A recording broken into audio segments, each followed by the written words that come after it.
Esmaül Hüsna'da Allah Celle Celaluhu'nun isimleri ve anlamları. 19. El-Fettah Celle Celaluhu.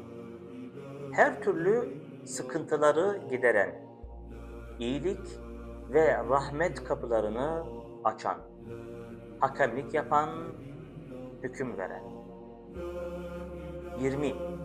El-Alim Celle Celaluhu. Her şeyi, olmuşu, olacağı, gizliyi, aşikarı, en ince detayına kadar bilen. 21. El-Kabid Celle Celaluhu.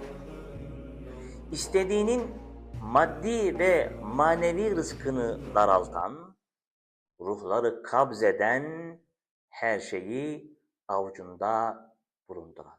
Celle Celaluhu.